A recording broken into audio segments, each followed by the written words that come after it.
नमस्कार, मैं हूं अभिषेक मिश्रा और आप देख रहे हैं यूपी तक। यूपी तक में मुद्दे की बात आज ये कि विधानसभा चुनाव से पहले बीजेपी ने अपनी रणनीति पे काम करते हुए नई तरह की योजना पर काम करने की शुरुआत कर दी है। दरअसल उत्तर प्रदेश के विधानसभा चुनाव को लेकर के बीजेपी लगातार अपने कार्यक्रमों और अभियानों के जरिए हर वोटर तक पहुंचने का काम कर रही है, लेकिन इस बीच दो अलग अलग योजनाओं पर काम करते हुए अब पार्टी और संगठन पूरी तरीके से आने वाले विधानसभा चुनाव में अपनी जीत को आश्वस्त करने में लगा है। दरअसल इस प्लानिंग के तहत दो तरह की योजनाओं पे काम हो रहा है। पहली योजना ये है कि तमाम प्रकोष्ठ और पदाधिकारी जो हैं पार्टी के, वो यूपी में लगभग 2 करोड़ लाभार्थियों से सीधा संपर्क करेंगे। ये संपर्क इस तरीके से होगा कि जिन योजनाओं का लाभ इन लाभार्थी को मिला है, चाहे वो उज्ज्वला योजना की महिलाएं हों, चाहे वो किसान सम्मान निधि के किसान हों, चाहे आयुष्मान भारत के तहत मिलने वाला जो भी लाभ है, और इसके अलावा जनधन योजना जैसी तमाम अलग अलग योजनाओं के लाभार्थियों से सीधा संवाद करके उन्हें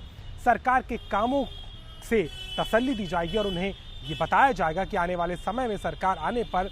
और किस तरीके से योजनाओं के जरिए इनमें और सहूलियतें बढ़ाई जाएंगी। दरअसल बीजेपी का मानना है कि सरकार के काम ही उसकी यूएसपी है और हर व्यक्ति तक इसको पहुंचाने के लिए ही ये अभियान शुरू हो रहा है। हालांकि इसको लेकर के सीधे तौर पर पार्टी के राज्य स्तरीय जो प्रकोष्ठ के पदाधिकारी हैं और अलग अलग कार्यकर्ता हैं, वो एक एक लाभार्थी से सीधा संपर्क करेंगे और ऐसे में उन्हें इस बात की तस्दीक कराई जाएगी कि कैसे इस योजना से उनको लाभ मिल रहा है और आने वाले समय में कैसे और मजबूती के साथ सरकार इन योजनाओं को आगे बढ़ाने की तैयारी है। कवायद ये है कि इन लाभार्थियों को सीधे वोटरों में तब्दील किया जाए, जो सीधे बीजेपी को उत्तर प्रदेश के आने वाले चुनाव में सीधा फायदा पहुंचा सके। तो वहीं दूसरी तरफ एक बड़ा सवाल ये भी है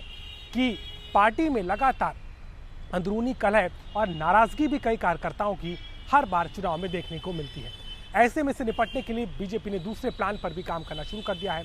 जिसके तहत पार्टी के पदाधिकारी ऐसे लोगों को मनाने की कवायद करेंगे। इन रूठों को मनाने की श्रृंखला में राज्य स्तरीय पदाधिकारी लगेंगे और ऐसे लोगों को चिन्हित किया जाएगा और ऐसे लोगों से संवाद करके उन्हें कहीं ना कहीं संगठन में मजबूती के साथ वापस लाने की तैयारी होगी। जरूरत पड़ने पर केंद्रीय नेतृत्व के आलाकमान नेताओं से भी उनका संपर्क कराया जा सकता है, जिसमें आप बीजेपी के राष्ट्रीय अध्यक्ष जेपी नड्डा, इसके अलावा राजनाथ सिंह जो कि लखनऊ से सांसद हैं, देश के रक्षा मंत्री हैं, और इसके अलावा गृह मंत्री अमित शाह जैसे तमाम बड़े नेताओं से भी अगर जरूरत पड़ेगी तो ऐसे संगठन के लोगों के साथ में उनका संपर्क भी कराया जाएगा। दरअसल बीजेपी की कोशिश है कि आने वाले चुनाव को लेकर के संगठन को मजबूत किया जाए और आने वाले समय में लाभार्थियों को जोड़ते हुए कहीं ना कहीं रूठों को बनाने की कवायद है, क्योंकि अक्सर चुनाव के माहौल में कहीं ना कहीं ऐसे रूठे हुए लोग ही पार्टी का अंदरूनी तौर पर नुकसान करा देते हैं, जिसकी भरपाई करना मुश्किल होता है। बीजेपी जानती है कि इस बार का चुनाव काफ़ी महत्वपूर्ण है,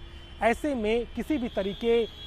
से रूठों को मनाना सबसे बड़ी प्राथमिकता नजर आती है। हालांकि बीजेपी में आने वाले दिनों में जिस तरीके से सूचना है और जिस तरह की सरगर्मियां चल रही हैं कि कई विधायकों के टिकट काटे जा सकते हैं, ऐसे में आने वाले समय में संगठन के स्तर पर पार्टी को कई कार्यकर्ताओं का रोष देखने को झेलने को दिख सकता है। लेकिन इस बीच इस तरह की कवायद से पहले ही पार्टी चाहती है कि नए लाभार्थियों को वोटरों के जरिए जोड़ा जाए और कहीं ना कहीं रूठों को पहले से ही मनाया जाए, ताकि आने वाले समय में संगठन के तौर पर आने वाली दिक्कतों को पहले ही देखा जाए। और कहीं ना कहीं यही कारण है कि इन दोनों तरीकों से पार्टी अपने संगठन को मजबूत करने और 2022 के चुनाव की लड़ाई को पार करने की तैयारी कर रही है। संगठन में सदस्यता अभियान भी लगातार चल रहा है और आने वाले समय में यात्राओं का भी दौर शुरू होने वाला है, जहां पर उत्तर प्रदेश के 6 इलाकों से 6 यात्राएं निकाली जाएंगी और जिसका समापन लखनऊ में एक महारैली के तौर पर होगा। यानी कि संगठन के कार्यक्रम, सरकार की योजनाएं, यात्राएं और रूठों को मनाना, इस पूरी कवायद के साथ कहीं ना कहीं उत्तर प्रदेश के विधानसभा चुनाव के लिए बीजेपी पूरी तरीके से अब इलेक्शन मोड में आती नजर आती है, जिसके लिए संगठन के कार्यकर्ताओं, पदाधिकारी, प्रकोष्ठ के जितने भी पदाधिकारी हैं, उनका इस्तेमाल करते हुए संगठन पूरी तरीके से चुनाव के लिए अब अपनी तैयारी में जुट गया है।